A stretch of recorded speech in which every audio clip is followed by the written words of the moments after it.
മാലിന്യ വിമുക്ത കേരളം പദ്ധതിയുടെ ഭാഗമായി കേരളത്തിൽ 20 രൂപ മദ്യത്തിന് ഡെപ്പോസിറ്റ് വാങ്ങിയത് തിരികെ കൊടുക്കുന്ന പ്രക്രിയ ആരംഭിച്ചിട്ട് ദിവസങ്ങളായി.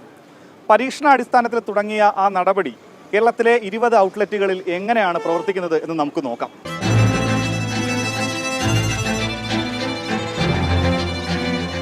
തിരുവനന്തപുരം ജില്ലയിൽ ഏറ്റവും അധികം വിൽപ്പന നടക്കുന്ന പവർ ഹൗസ് റോഡിലെ ഔട്ട്ലെറ്റാണിത്. രാവിലെ 10-ന് ഔട്ട്ലെറ്റ് തുറന്ന ഉടൻ മദ്യം വാങ്ങാൻ നല്ല തിരക്ക്.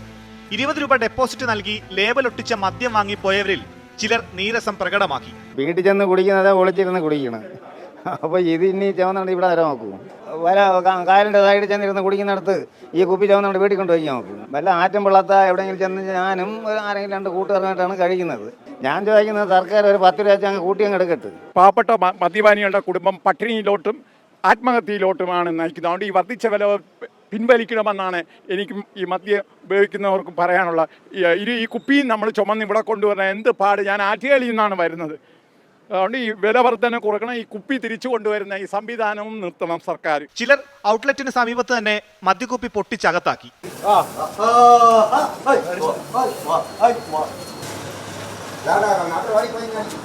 സംസ്ഥാനത്തെ 20 ഔട്ട്ലെറ്റുകളിൽ 59,172 മദ്യക്കുപ്പികൾ വിറ്റതിൽ ഇന്നലെ തിരിച്ചെത്തിയത് 7,960 കുപ്പികൾ മാത്രമാണ്.